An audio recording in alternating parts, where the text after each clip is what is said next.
Boa noite. Tudo bem, doutor Vinícius? Tudo bem, doutor? E com você? Tudo bem, graças a Deus. Que bom. Normalmente a gente espera uns 2 minutinhos, que é para o Instagram chamar o pessoal, tá? Mas enquanto isso, a gente já pode iniciar. Eu deixei aqui algumas perguntas para a gente fazer no final. E aí eu gostaria, doutora, que você se apresentasse logo no início, depois eu falar um pouquinho de mim. Aham. E a gente, como a gente combinou, vai ser uma conversa, né? Uma conversa mais tranquila, para a gente poder bater esse papo, tirar algumas dúvidas de alguns pacientes, alguns clientes, e tirar essas dúvidas. E ao final, se tiverem mais dúvidas, depois a gente marca um outro dia, ou faz algum vídeo, ou faz uma cartilha, para deixar todo mundo bem atendido ao final, tá certo? Tá ótimo. Vinícius, pronto. É porque tem uma mensagem aqui que fica na frente, eu não estava te vendo. Agora apareceu. Certo. Pronto. Coisas da tecnologia. Então tá, enquanto o pessoal chega, para quem não me conhece, então eu sou Lidiane Rebouças, sou reumatologista.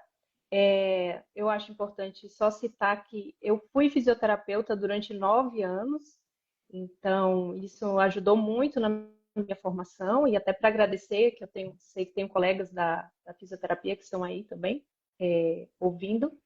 E então, depois de 9 anos como fisioterapeuta, eu me graduei em medicina e durante o curso de medicina me apaixonei pela reumatologia e escolhi essa área. Então, eu concluí a minha graduação de medicina em São Luís, no Maranhão, fiz a minha residência de clínica médica e depois vim para Brasília fazer residência de reumatologia. Fiquei atuando um pouquinho mais de 3 anos em Brasília e no momento eu estou aqui em Chapecó, meu local de atendimento, onde eu faço as minhas consultas presenciais e faço também, né, agora atendimento por telemedicina. Então é isso. Um Ótimo. resumo. Foi a primeira fisioterapeuta do Mateuzinho também. Foi bem Verdade, breve, tive né? essa honra. O Mateuzinho tava bebezinho antes dos 2 meses, que ele começou as terapias com 2 meses. Você já foi visitar a gente e teve uma das melhores Verdade. fisioterapeutas. Pena que foi muito, muito curto, né? Mas foi por um bem maior. Hoje você é Imagina. médica aí, tá voando aí. Agora em Chapecó, e eu logo, logo quero estar aí também para a gente poder assistir o jogo da Chapecoense. Tem que convencer Jéssica, né? Sim, estão convidados. Certo. Elidiane, doutora, vou falar um pouquinho de mim, né? Tem alguns que lhe seguem e não me conhecem. Eu sou Vinícius Farias, eu sou advogado há mais de 10 anos e a gente sempre trabalhou com benefícios sociais, previdenciários, essa parte de saúde, e a gente sempre atuou com pessoas com deficiência, pessoas com doenças raras, e isso já vem de muito tempo, né? Tive uma irmã com deficiência, já faleceu, a Amandinha. Tem o Mateuzinho que tem hidrocefalia e paralisia cerebral. E isso foi um objetivo de vida desde muito jovem, né? Ser advogado para cuidar dessas pessoas. E Deus foi colocando esses desafios para a gente. E a gente atua hoje especificamente nessa parte previdenciário, que é o benefício do INSS, aposentadorias, e a gente trabalha muito com essa parte de saúde, né, que aí ligou muito a nossa conversa. Eu tenho muitos clientes que têm a fibromialgia e eles relatam a dificuldade que é tanto para o diagnóstico. A gente está aqui no Maranhão, a gente tem essa dificuldade de encontrar médicos especialistas, e depois disso, tendo um laudo, a gente vai para a segunda dificuldade, que é conseguir esses benefícios do INSS. E aí a gente tem essa situação, né, de atuação, de tirar as dúvidas. Você já me mandou algumas dúvidas aí de algumas pacientes suas. E, e acaba que tem muita informação que fica desencontrada. Ao invés de facilitar, faz é dificultar, faz é confundir as pessoas. A gente está aqui para isso. A doutora, olha a Carla aí, nossa amiga, que me falou na época sobre a fibromialgia e me indicou o meu atual médico reumatologista. Eu queria, inclusive, até que se desse tempo, mais na frente a gente vê se a gente consegue convidar a Carla para falar um pouquinho, dar um depoimento de como é que foi esse começo. que a gente, apesar de ser amigo, as outras pessoas não conhecem a história dela. Viu, Carla? Se tu Sim. puder, depois a gente conversa. Oi, Wendel. Wendel é meu aluno, meu advogado aí. Boa noite, meu amigo. E aí é isso, Lidiane. Se você quiser já falar um pouquinho já da sua área de atuação, porque para a gente poder começar, para o advogado começar, ele precisa do laudo, né? Então o cliente ele chega para a gente, doutor, olha, eu Uhum. fui diagnosticado e agora, né, é com o senhor. Então, antes de chegar na minha parte, é muito importante a questão do diagnóstico, que tem, né, essa dificuldade muito grande. Eu vejo você postando aí, que eu acho que é muito importante isso, dizer assim, fibromialgia não é frescura, né? E não é, né? Porque o que a Sim, gente ainda vê muito isso, você não tem nada. É, muito médico que acaba consultando ali, fazendo uma perícia, ele vê ali o externo durante 5, 10, 15 minutos o paciente, ele logicamente ele não vai entender o que está passando ali de dor, né, da realidade do paciente. E eu gostaria de ver com você essa parte inicial de diagnóstico, de descoberta. Você é a pessoa sim. mais gabaritada aí para falar com a gente sobre isso. Ah, obrigada. É, então, vou começar. É, eu só falar um instantinho, porque continua uma imagem que eu não consigo, às vezes, te ver direito. Então, só para checar se vocês estão me vendo direitinho. Estamos, é porque fica aparecendo Tá, as mensagens e vai subindo, aí o pessoal vai participando e vai tá. ficando aqui. Mas eu Não, tô mas te não é olhando. nem essa. É uma de Não. convite, como se eu ainda não tivesse aceitado para participar. Ah, não, aqui você está Tá participando e normal para está tudo você? normal, Aham, não tá tá. aparecendo nada. Então, então tá Pode, ótimo. pode Podemos ir? começar. Pronto, olha aí, o André disse que tá ok, também o maridão também tá dizendo que tá tudo certo. E Então Jéssica tá tá ali bom. na outra sala ali com o Mateuzinho, dando o jantar dele.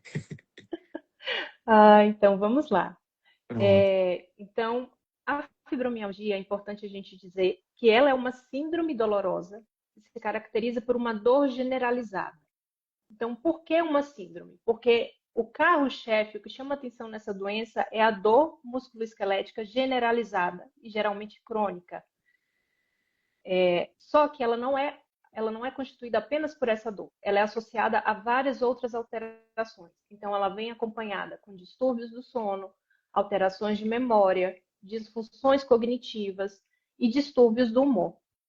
Então, por isso ela se chama síndrome, é uma síndrome dolorosa, porque ela engloba tudo isso. A dor na fibromialgia, eu acho que é o mais importante da gente descrever, porque ela é uma dor que ela se caracteriza por um distúrbio na sensibilização central. O paciente, então, ele tem uma alteração na forma como aquela mensagem que é produzida na periferia, nos músculos, nos tendões, chega ao sistema nervoso. Ou seja, uma dor que, por exemplo, este tamanho, um paciente com fibromialgia, ele tem uma amplificação, e essa dor pode chegar neste tamanho. Além disso, a dor ela pode ser percebida de forma distorcida, vamos dizer assim, porque essa condução do estímulo nervoso é alterada e as próprias neurais estão alteradas. Então, o paciente pode referir uma dor em peso, em queimação, pode sentir agulhar, formigar, esquentar, gelar, qualquer parte do corpo. E a dor pode afetar o indivíduo como um todo, eu digo do fio de cabelo à ponta do pé. Então, é muita dor. E às vezes, quem está ouvindo não acredita nisso, mas sim, o paciente é capaz de sentir dor no corpo inteiro. Essa dor, ela pode estar presente todos os dias, mas ela pode vir em crises. Então, é possível que o paciente tenha dias melhores e que alguém até duvide que ele tem alguma coisa, mas na verdade ele está com uma dor ali mais tolerável e tem dias que ele tem crises intensas de que não conseguir sair da cama. E as crises, elas podem aparecer espontaneamente. Então, ele pode não ter um aviso, vamos dizer assim. Ele não precisa mais do esforço físico para provocar aquela dor. Embora o esforço físico acentuado possa precipitar a crise, mas ela pode aparecer do nada, principalmente no começo. Então, ela se caracteriza por isso. Dores difusas pelo corpo e que tem uma característica de ter mais de 3 meses de duração, numa intensidade moderada a grave, ou seja, não é uma dor leve, é uma dor que causa uma alteração na qualidade de vida do paciente. Além disso, da dor, como eu falei, o paciente tem distúrbios do sono. Então, ele pode ter insônia, uma dificuldade para começar o sono, ou ele pode ter um sono fragmentado, ele fica acordando durante a noite, ou ele pode, às vezes, até dormir bem, mas ele acorda mal, como se ele não tivesse dormido, acorda pior do que ele dormiu.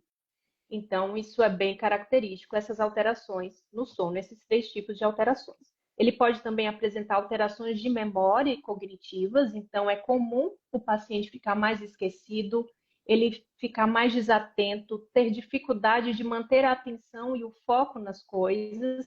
Então, isso também compromete muito, principalmente no trabalho. A gente está falando muitas vezes de pessoas jovens e numa fase produtiva, e a gente sabe que isso é um sintoma relatado, mas que eu não tenho como medir, vamos dizer assim, né?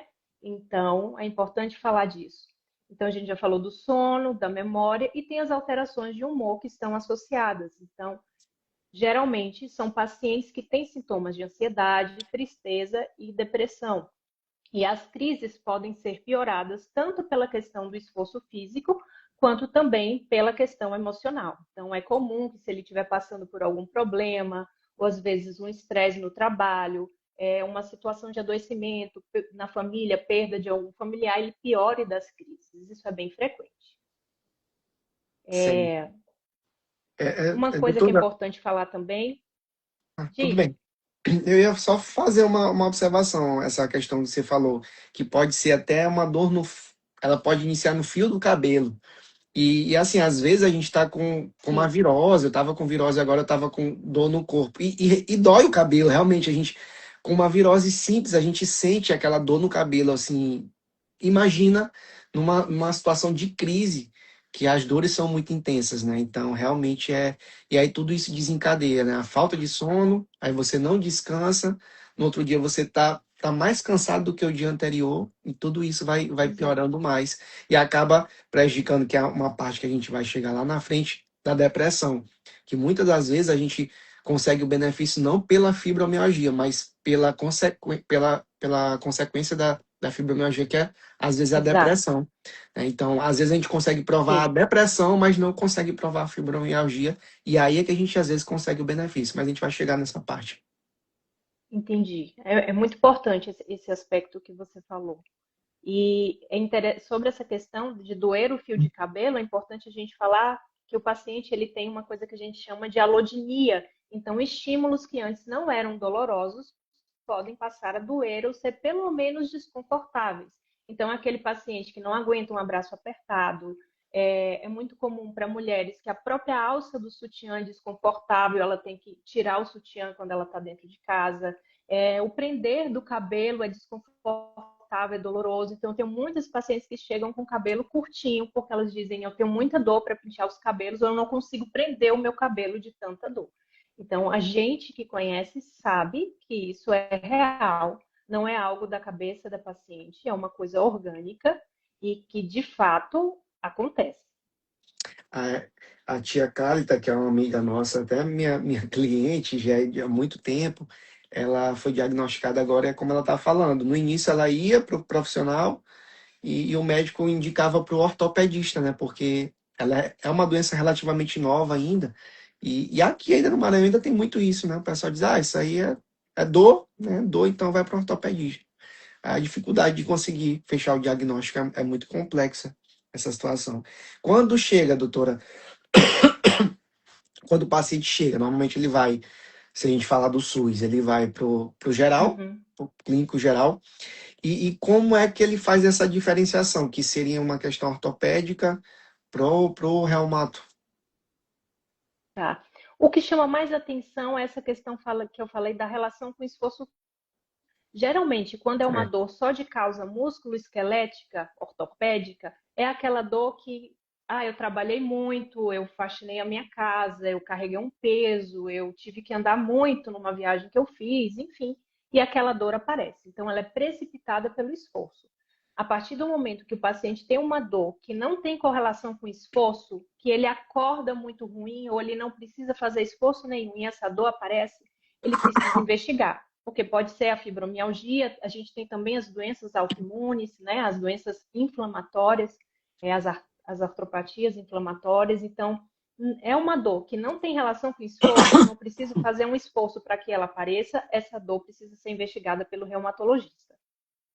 Principalmente se ele tem, por exemplo, rigidez matinal de longa duração nas mãos, ou se ele tem febre, outros sintomas sistêmicos, enfim. Não dependo do esforço, né? Eu acordo, do nada essa dor me aparece, eu preciso investigar com o reumatologista. Perfeito, doutora. Agora me deu uma crise de tosse aqui. Ah, vai dar certo. Então tem que associar a questão, essas outras questões, que aí facilita a questão do diagnóstico. Doutora, Sim, só deixa eu terminar algo de tossir pode aqui ficar à para ver se vai vontade. dar certo. Pode ficar à vontade. Eu vou só Ai, acrescentar uma coisa que eu acho importante a gente frisar, que a fibromialgia, ela é a segunda doença mais frequente hoje nos consultórios reumatológicos. Então, ela só perde para artrose, né? O nome correto é osteoartrite, mas as pessoas conhecem como artrose. Então, ela é uma condição muito prevalente. É importante a gente dizer que ela pode não vir sozinha, né? A gente está falando dela, mas ela pode vir junto com outras condições. Então, o paciente pode ter, por exemplo, artrite reumatoide e ter fibromialgia associada. Eu posso ter a fibromialgia associada a outras condições. Então, ela, hoje em dia, infelizmente, ela é uma condição muito frequente. É importante a gente dizer que ela afeta mais as mulheres, para acender também esse alerta, né, para as mulheres que estão aqui ouvindo. Enfim, é importante a gente lembrar disso. certo. Você falou até uma questão importante de que você está hoje em Chapecó e antes você estava em Brasília. E eu lembro que a gente até conversou sobre a questão de como é que ficariam os pacientes lá de Brasília. E você está conseguindo dar para fazer esse atendimento virtual, de forma remota, Sim, ou tem que ser um acompanhamento mais próximo? Eu creio que daria para fazer, né? sim, a gente consegue na imensa maioria dos casos, até porque a fibromialgia, o diagnóstico dela é eminentemente clínico. Então, a gente ouvindo o relato do paciente, e a pandemia trouxe isso para a gente, né? A gente aprendeu a usar muito a tecnologia. Então, hoje a gente já consegue fazer um próprio exame físico direcionado, olhando, a gente ensina para o paciente, né? Me mostra tal coisa, faz tal movimento, a gente mostra, o paciente repete, né? Então, com fotos que ele envia, enfim, a gente consegue fazer uma boa avaliação na grande maioria dos casos. São poucos casos que a gente precisa encaminhar para um colega fazer o exame físico presencial.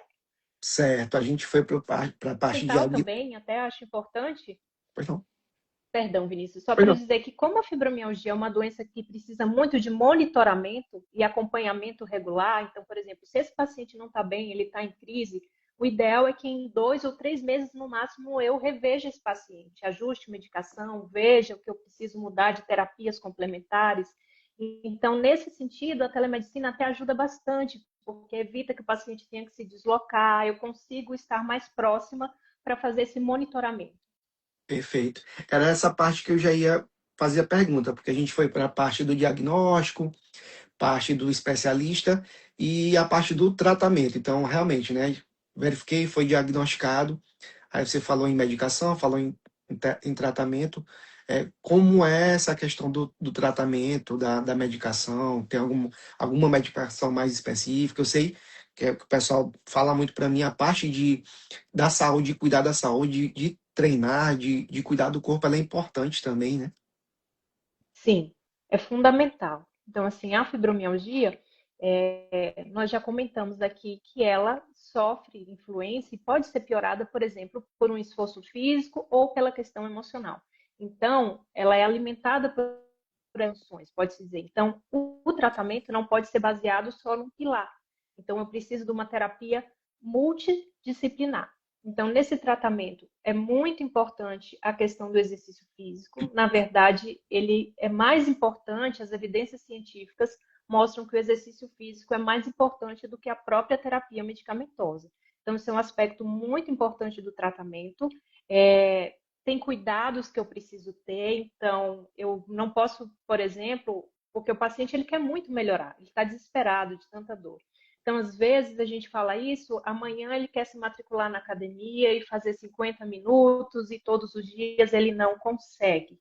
Então, por isso que é importante ter o reumatologista para orientar, né? Ele precisa de pequenas doses, né, exercícios de curta duração, no início com pouca frequência, vamos supor 20 minutos, 2 vezes por semana, e aí quando ele se adapta a esse exercício, aí eu consigo aumentar, por exemplo, para meia hora, 2 vezes por semana, ou 20 minutos, 3 vezes por semana, e aí a gente vai ajustando, né? É importante deixar esse alerta, mas é muito importante a constância. É melhor ele fazer um pouquinho, algumas vezes na semana, do que ele querer fazer um exercício, vamos dizer assim, no seu auge, né? Dar o seu melhor Sim. naquele dia, mas depois ele vai estar destruído, porque a sensibilidade dele para a dor é reduzida.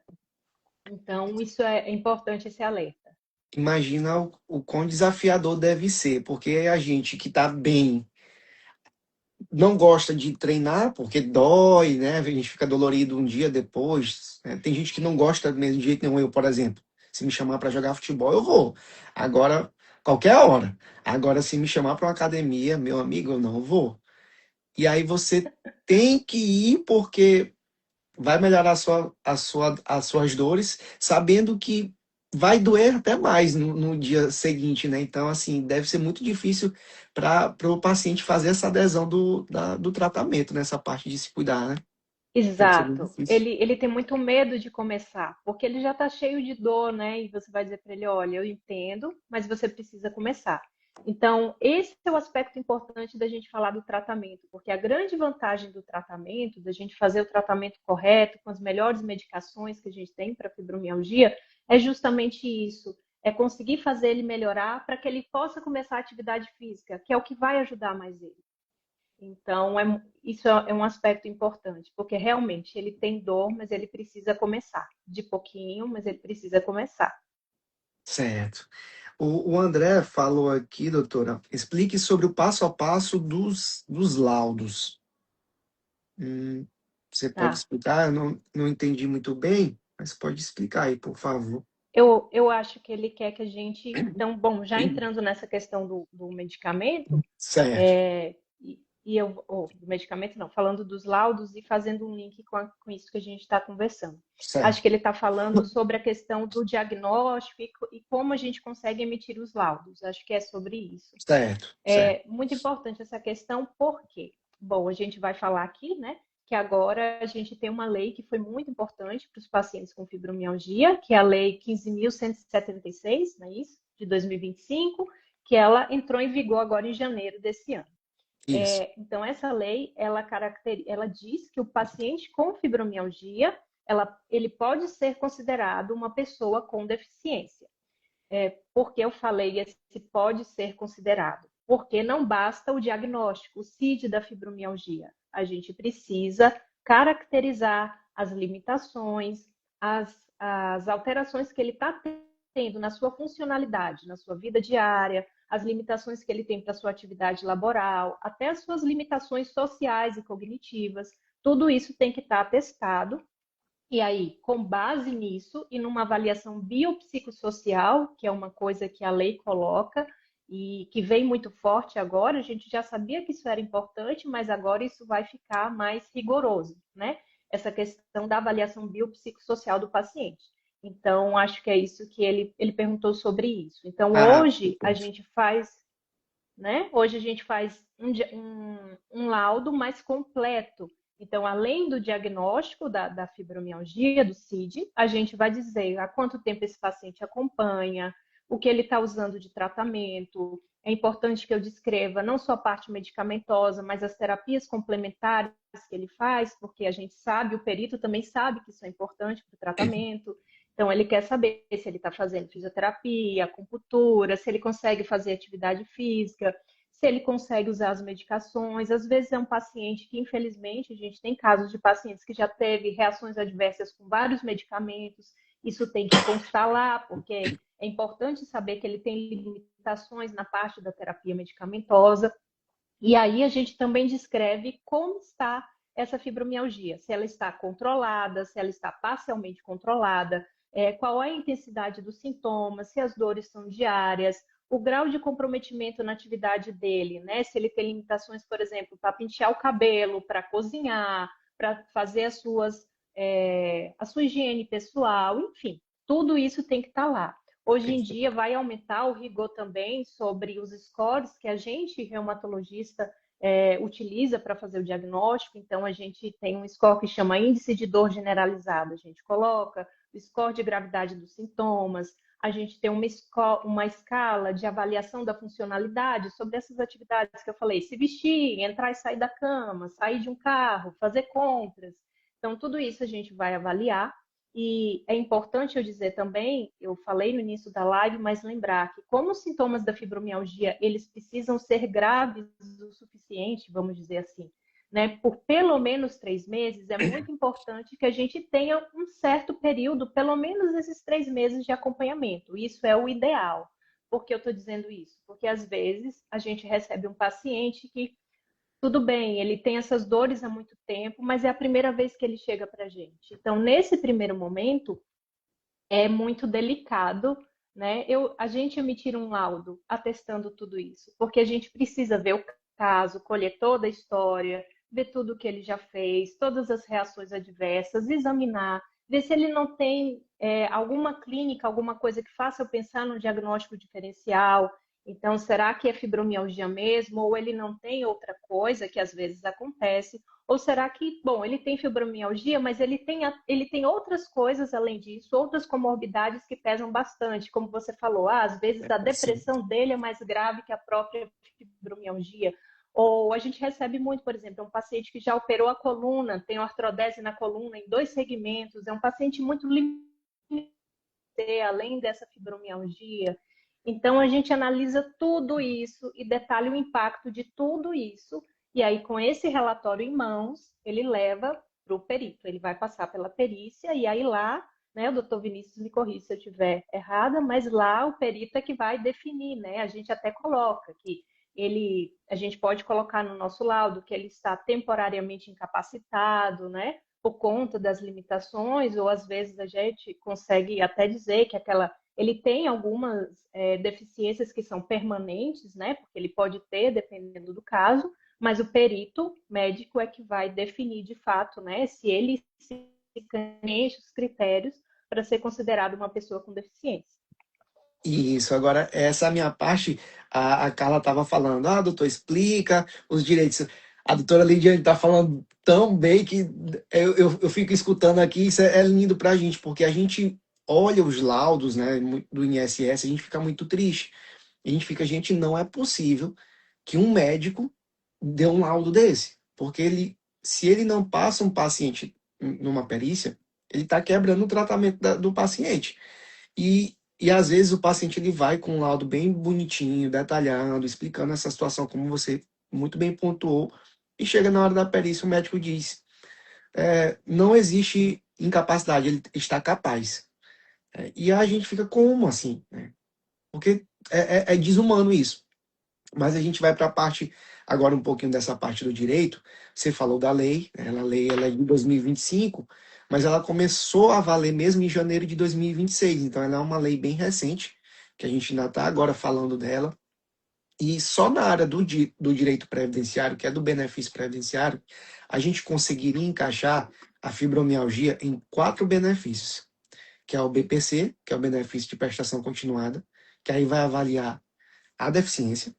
A deficiência é essa avaliação biopsicossocial que você falou, que não é só do médico, né? Então, o assistente social também vai verificar como é que é, até a questão da rua da casa que a pessoa mora, se ela é asfaltada, se passa ônibus, se tem água encanada. Então, ela vai ver, além da doença, né, como é que essa doença reflete no dia dela, dentro de casa e até mesmo com a sociedade. Então, BPC, a gente pode encaixar um auxílio-doença, que é o benefício, né, por incapacidade temporária. Então, se tiver ali a fibromialgia naquele momento, a incapacidade temporária de alguns meses, vai ser gerado o auxílio-doença. A gente pode fazer a aposentadoria por invalidez, que é o benefício por incapacidade permanente. Então, essa incapacidade ela já passou por um tempo maior, e aí, se for verificado que ela não consegue mais se recuperar para fazer aquele trabalho que anteriormente ela fazia, ela vai receber o benefício. Então, a gente chama de aposentadoria por invalidez, que é o nome antigo.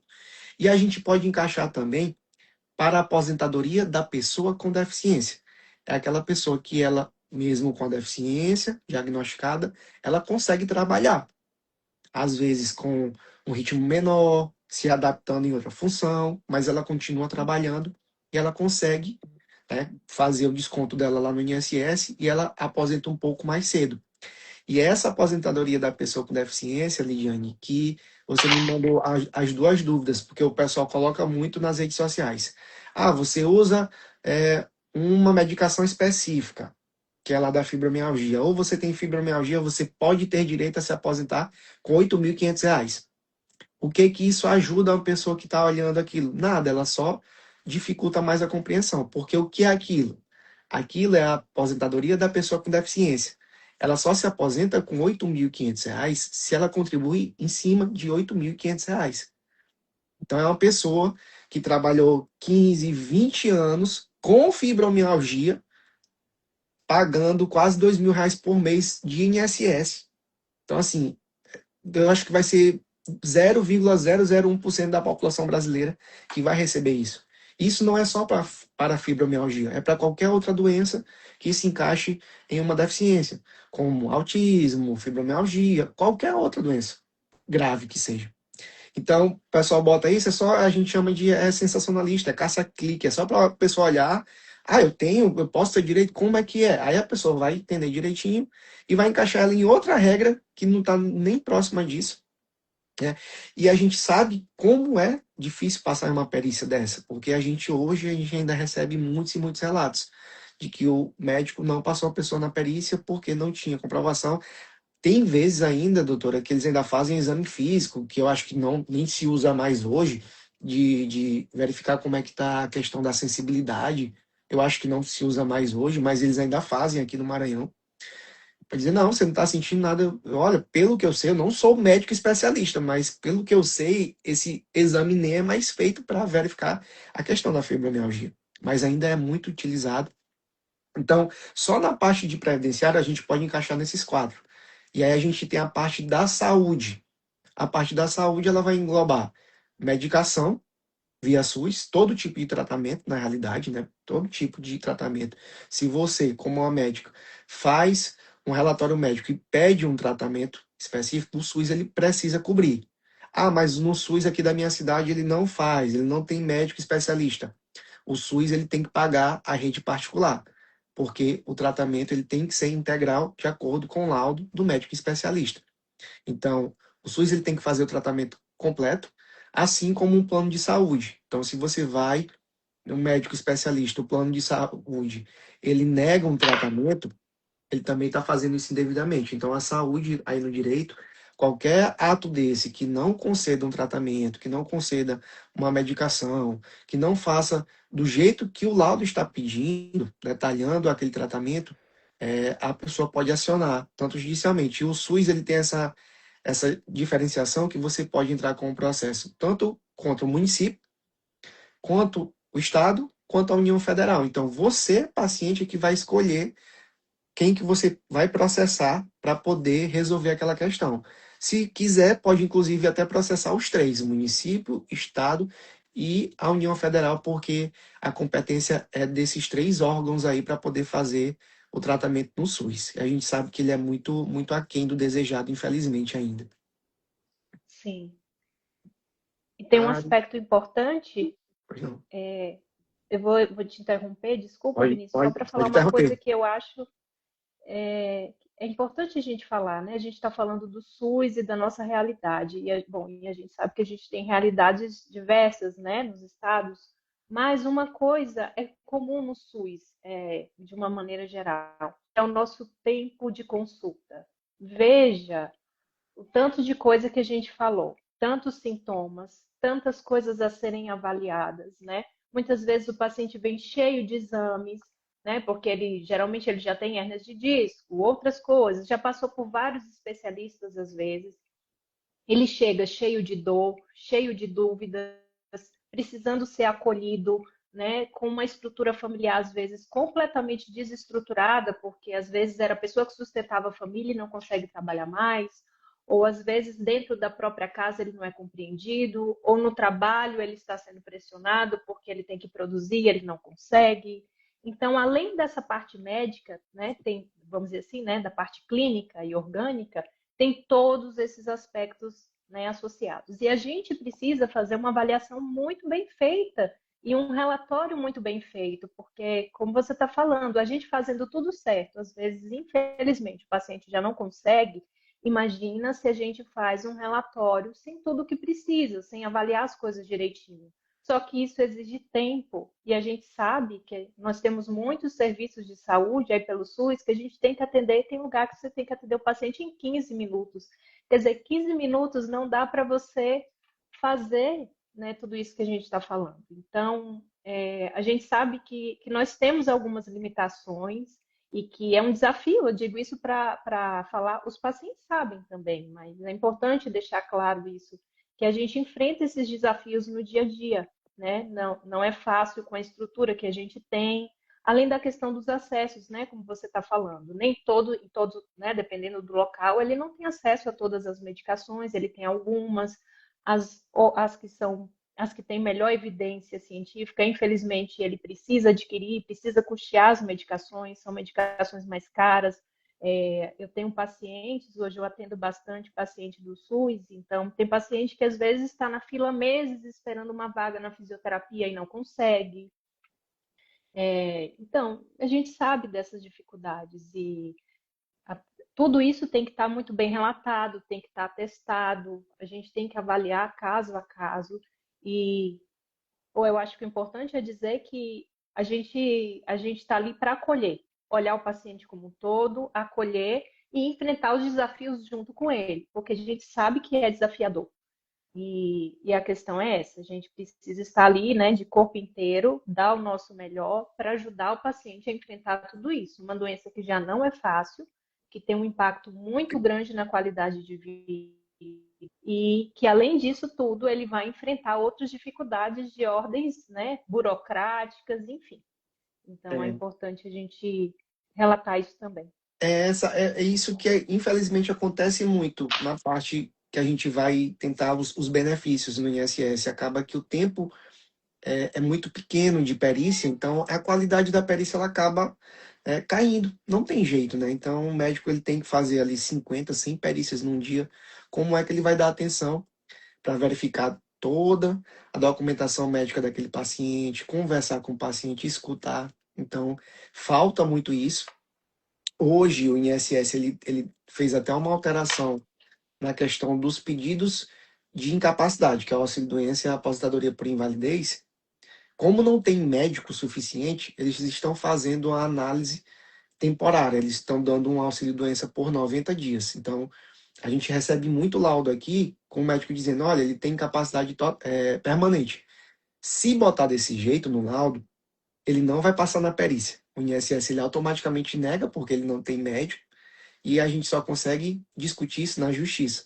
Então a gente explica para o médico que teve essa alteração recente no INSS para colocar, se possível, uma incapacidade de até 90 dias.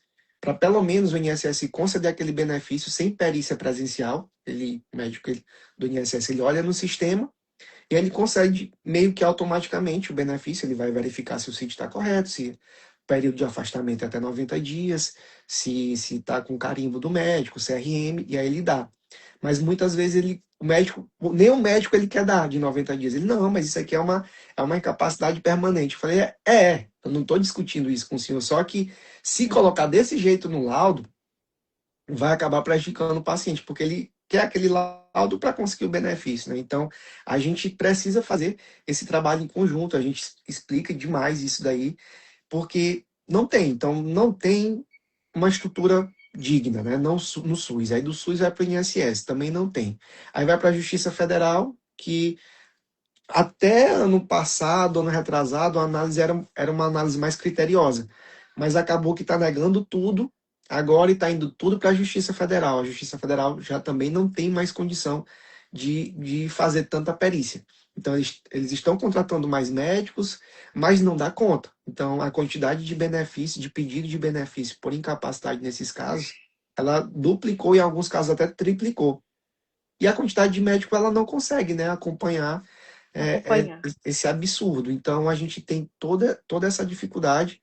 A tia Cálida está até falando aqui que nunca conseguiu receber um comprimido pelo SUS, e volta àquela situação que a gente falou. O SUS ele é obrigado a fazer o tratamento. Se o seu médico lhe passou, você precisa ir na secretaria do município, se possível, ou do estado, faz um requerimento formal. Eles vão dar uma dificuldade, né? Eles vão atrasar, eles vão dizer que não tem. E com essa negativa, ou com essa demora negativa em responder, ela se torna uma negativa tácita também. Aí você pode entrar com processo judicial dizendo, olha, o SUS ele me negou fornecimento da medicação.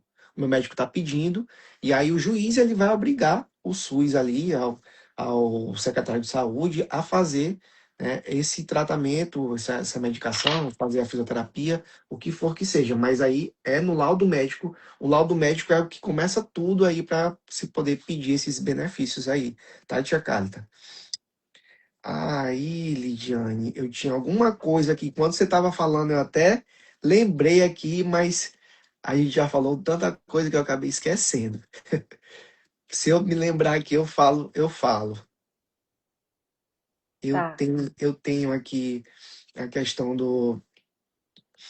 de algumas perguntas que você já até respondeu, que era sobre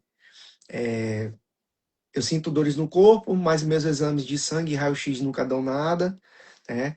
É normal na fibromialgia não aparecer exames comuns, que você já falou, né? Como é que é feito o diagnóstico real? Já respondeu essa pergunta.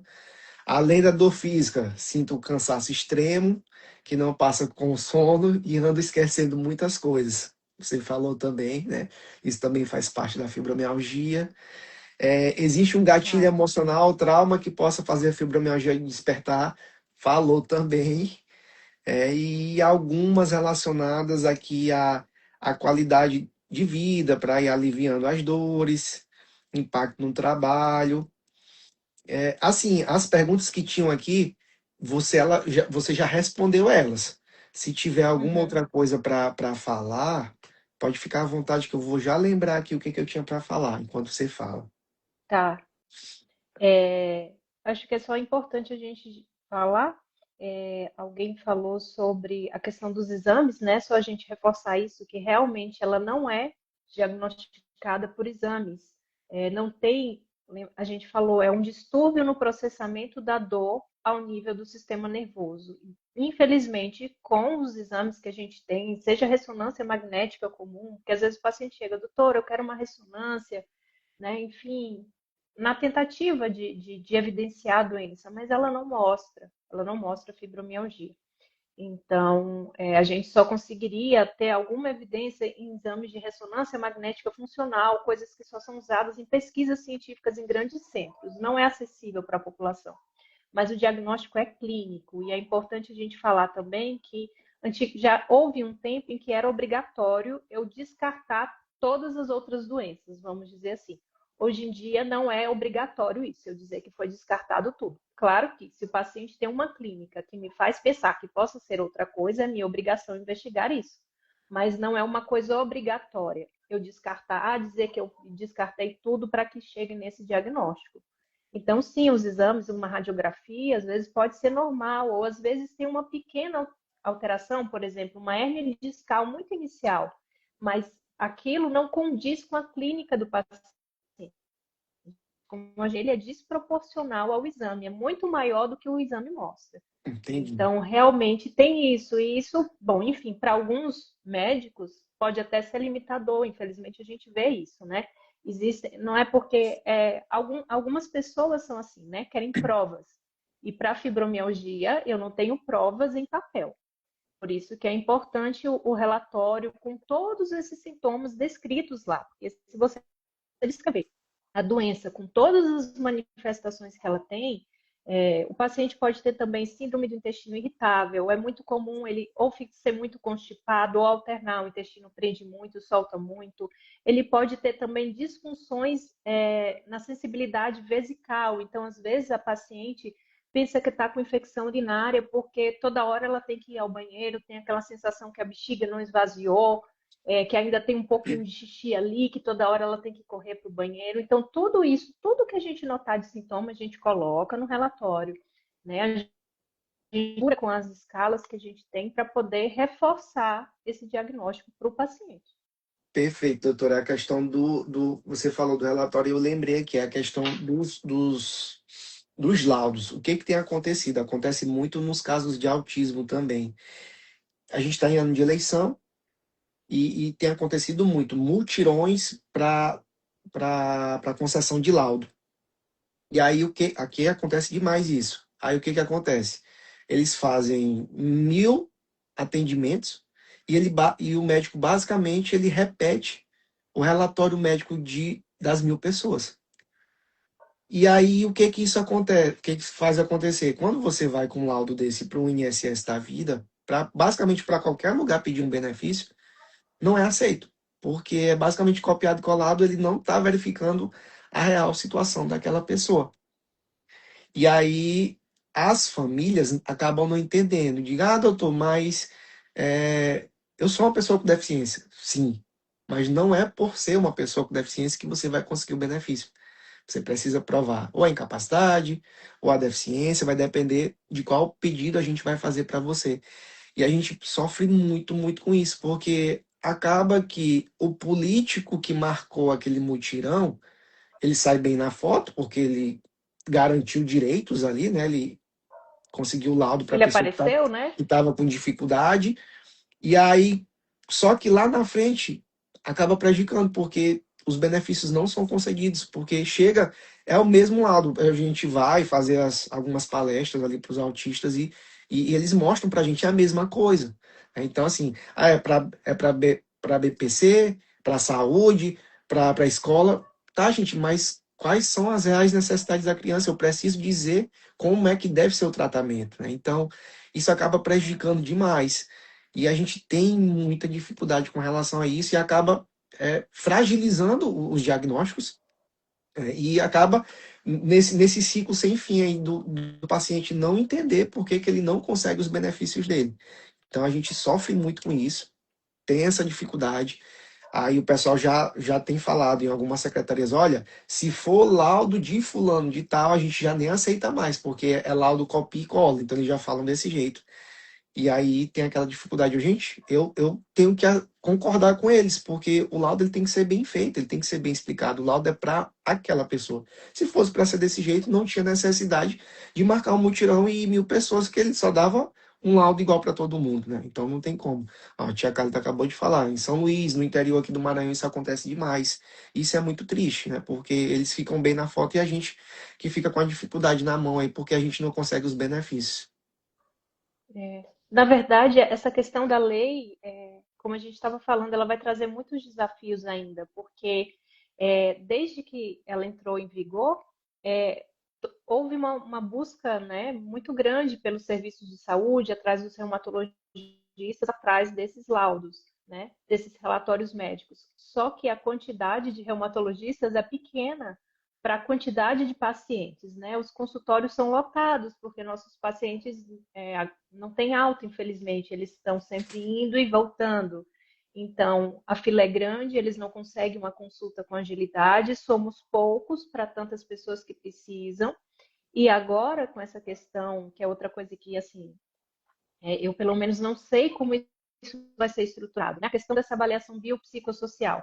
Como esse paciente vai chegar, qual vai ser o fluxo para esse paciente que eu vi chegar ao assistente social, ter um relatório, às vezes precisa do fisioterapeuta, se ele ainda não chegou lá, não consegue, ou do psiquiatra, ou da psicoterapia, porque às vezes é necessário, né, em muitos É. casos. Então, é, a lei está aí, está em vigor, mas existem várias coisas, vários desafios para o paciente que ele vai ter que superar. Ele vai ter que conseguir chegar nesses profissionais.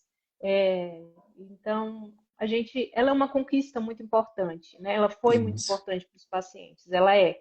Só que, vamos dizer assim, a execução dela ainda vai trazer alguns desafios para o paciente pela frente. Vai sim. O que acontece no INSS, a avaliação ela é bem mais organizada do que na justiça. O médico ele já tem que fazer um formulário ali, preencher um formulário, e ele faz normalmente antes do assistente social. Então faz a primeira perícia médica. Hoje hoje não tem mais isso tanto porque às vezes tem um lugar que já tem a possibilidade da perícia social, então ele faz logo, mas normalmente faz a médica, depois vai com o assistente social e eles basicamente eles preenchem um formulário, lá tem uma portaria do INSS dizendo o que, que tem que ser perguntado, né? Funções do Uhum, corpo, fatores ambientais, então eles fazem isso certinho. Na Justiça Federal não é assim. Muitas das vezes, quando é um BPC, a gente vai avaliar a deficiência, o médico ele está avaliando a incapacidade. E aí não bate, não tem como bater, né? Porque a gente está avaliando outra coisa. Mas tem um estudo já do CNJ, que é o Conselho Nacional de Justiça, que ele está tentando padronizar as perícias desde o INSS até a Justiça Federal. O ideal, na realidade, é que nem, não tivessem duas perícias. Se ela foi concedida do INSS, não era mais para ter na Justiça Federal. Então, a gente está brigando para ser feita uma só, de um jeito padronizado. Se porventura tiver alguma impugnação, alguma coisa que a gente tenha que analisar ali, a gente bate naquele ponto, mas não no sentido de ter que fazer mais uma perícia. Eu acho que isso ainda não vai acontecer de ser só uma, mas eles vão unificar, pelo menos para fazer essa padronização. Eu acho que até o final do ano já vai estar funcionando, então no INSS e na Justiça ela já vai ser mais padronizada. E aí para BPC vai ser desse jeito, para auxílio-doença ou por invalidez vai ser de um jeito, para aposentadoria da pessoa com deficiência é de outro jeito a avaliação, porque eles têm que especificar ali o que, que tem que ser feito. E aí vai ficar melhor com relação a isso, porque tem isso, tem a questão do autismo também, que também tem muito pedido, né? Então, assim, não tem mais como ficar do jeito que tá. A gente está aqui no Maranhão, eu tenho uma perícia de uma criança que foi negada lá no INSS, e ela já tem laudo, tá tudo certo. Dezembro, tá desde dezembro na justiça para aguardar a perícia. Ela foi negada no começo do ano passado lá no INSS. Isso é para ganhar um benefício de um salário mínimo. A mãe já não trabalha, tem que cuidar da criança, fica naquela situação e a gente não tem resposta do Estado. Então isso não tem mais como permanecer. A gente já está no estado super pobre e a pessoa não tem nem o mínimo para poder se sustentar e sustentar a família dela. Então é uma situação muito complicada que eu espero que nos próximos meses ela já melhore com relação a essa padronização dos laudos aí. Deixa eu só ver aqui o que a tia Calita falou. Quantos meses o período de um laudo para perícia para ambos, judicial e INSS? Tia Calita, não tem, não existe isso. O seu médico vai dizer quanto tempo ele vai lhe dar de afastamento. Se ele lhe der um afastamento indeterminado, o INSS vai negar e a gente vai ter que judicializar para tentar uma aposentadoria por invalidez. Ou se botar até 90 dias, aí o INSS ele vai meio que conceder automaticamente, certo? Aí, doutora, se tiver. Eita, que negócio aqui tá bom, viu? Tem jornalista, tem advogado, tem cantor aqui na nossa live. Já dava para fazer até uma festa aqui. A Carla, eu pedi para ela, não sei se ela vai conseguir entrar, tem muita amiga dela também querendo entender a questão. Não sei se ela consegue entrar para dar um depoimento rápido, porque já vai dar uma hora. Eu acho que a live cai quando dá uma hora, viu, Carla? Não sei se tu tá ouvindo aí, se tu puder. Eu gostaria, eu enquanto ela acho, eu responde, acho que cai, eu acho que pois teria é, que talvez fechar e abrir outra, não sei. se ela não responder aí, eu vou logo agradecendo, viu, doutora Lidiane, pela paciência, pela disponibilidade. Esclareceu demais aqui bastante coisa. O Imagina. pessoal, se perguntar, eu vou deixar aqui depois. A gente vai fazer vídeo, outra live, em algum outro momento. Vale demais a pena a gente conversar sobre isso. A gente pensa que não vai passar, mas quando ele piscou, já deu uma hora. Né? Não deu, só deu tempo para a gente começar aqui a conversa, mas mais uma vez, obrigado. A Carla disse que pode, então, se você puder dar as considerações finais, aí a gente fecha e abre de novo, aí a gente chama ela para dar um depoimento, tá? Mas obrigado mais uma vez, tá bom, doutora? Tá ótimo. Imagina, eu que agradeço o convite. Eu acho que essa live é muito importante falar sobre esse tema, porque a gente está falando de uma quantidade significativa de pessoas que sofrem com fibromialgia e, como você falou, eles estão em busca dos seus direitos, que é um direito deles, e eles encontram muitas dificuldades e encontram muitas notícias que não são verdadeiras, muitas coisas sensacionalistas. Então, nós temos que desmistificar muita coisa, esclarecer essas dúvidas. Eu acho que o grande benefício hoje foi isso. Certamente quem estava aqui aprendeu bastante, eu aprendi bastante. Agradeço o convite, fico aqui à disposição para precisar falar sobre algo relacionado à fibromialgia, da nossa parte da reumatologia, pode contar comigo. Pronto, ótimo. Então tá certo. Então eu vou encerrar para. Ô, Carla, o que que tu acha? Que a gente tu entra logo e se encerrar a gente abre de novo. O que que tu acha, Carla? Ver se ela vai falar. Tô com medo de. Porque às vezes passa um pouquinho e ele não encerra. Porque se eu fechar aqui, algumas pessoas elas não voltam. Demora um pouquinho para entrar a notificação. Carla, eu vou te convidar aqui, a primeira de muitas lives. Eu vou te convidar a ver se tu consegue entrar aí para dar um depoimento rápido. Eu sei que eu tenho. Lá no escritório a gente também tem a Régia também, que tem fibromialgia, Vitória Régia. Ela, inclusive, ficou internada há alguns dias. Estava em crise, bem complicado. Doutora Carla Fernanda, boa noite. Olha, Boa agora sim. Tudo bom, doutora Lidiane? Boa noite, doutor Vinícius. Boa Tudo noite. bem, querida?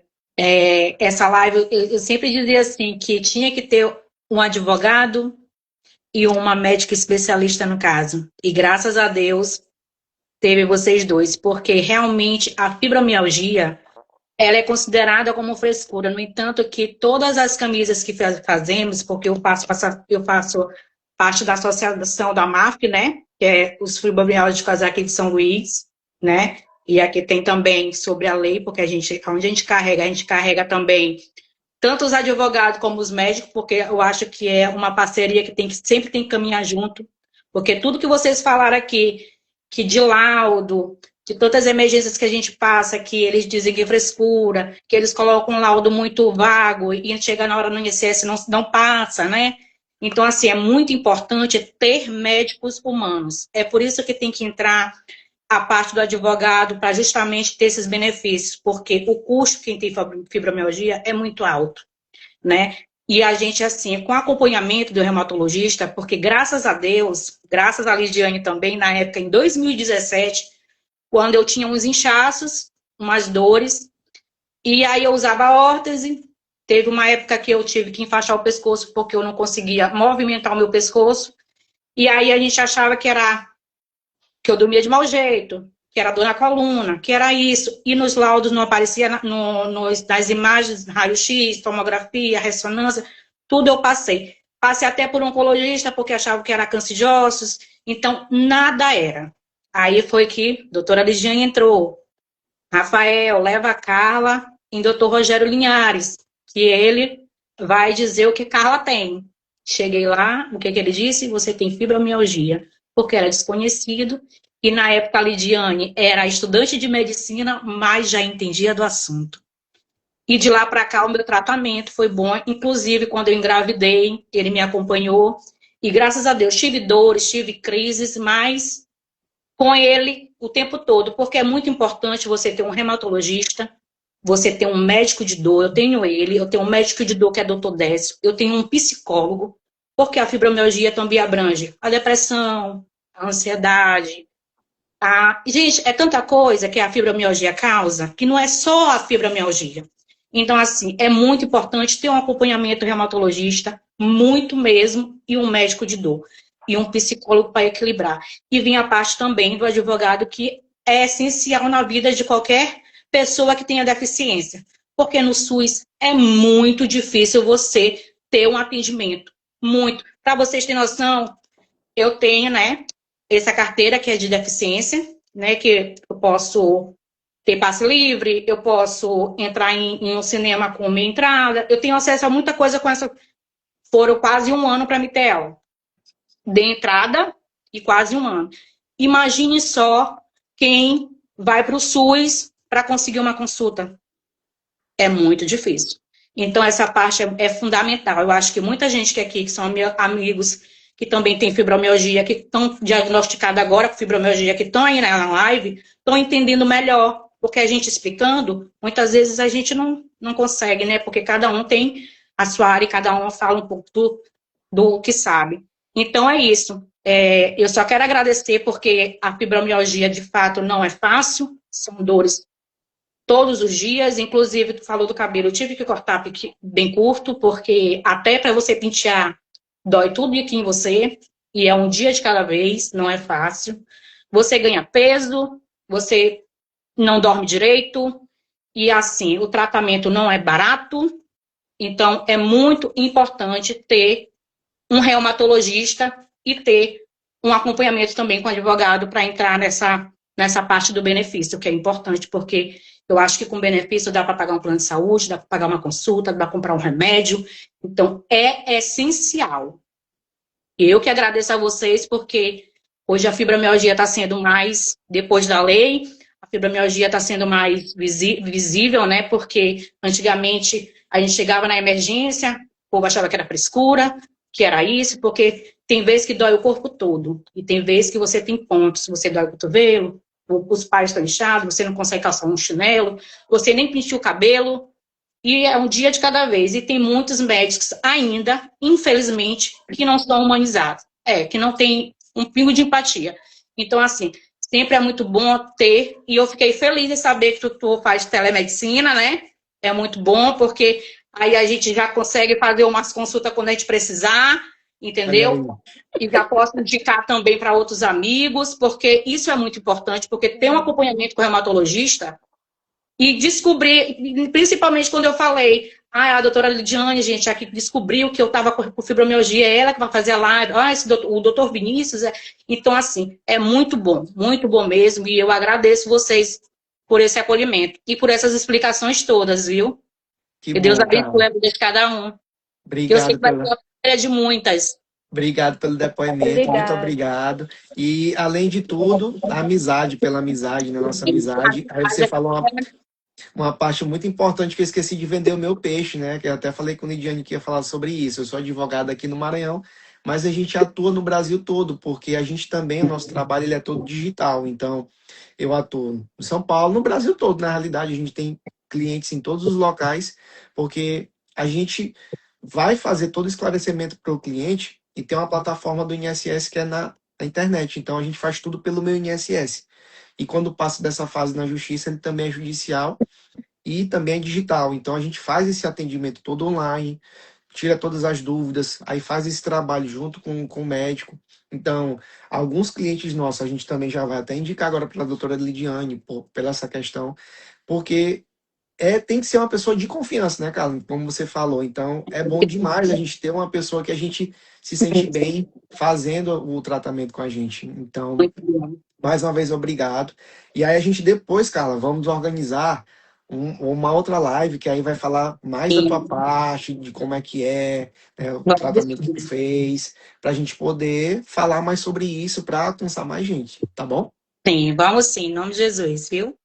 Beijo grande a vocês, viu? Obrigada. Obrigada pelo seu depoimento também, pelas palavras. Que Deus te abençoe. E é isso mesmo, um dia de cada vez. O importante é não estar sozinha. Você tem seu Sim, reumatologista que te acompanha, sua equipe, seu médico da dor. Realmente, precisa de tudo. Eu digo que o paciente, tudo que ele tiver para usar, ele tem que usar. Porque a sim. fibromialgia exige isso. Exige essa terapia multiprofissional, multidisciplinar. E é como você falou, um dia de cada vez, com alguém na sua mão, a gente vai vencer. Vamos sim, em nome de Jesus, viu, gente? Obrigada.